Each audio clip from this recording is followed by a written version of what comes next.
হ্যাঁ ভালো আছেন তাহলে? ও কাজ শেষ? না রে বাবা,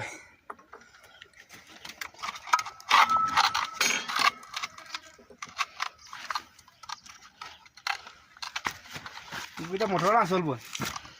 চলবো।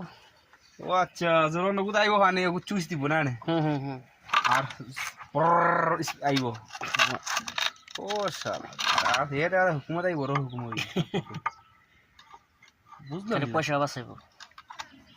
লাইলু পাইল গে না, তারা সবসময় মোবাইলে দেখে।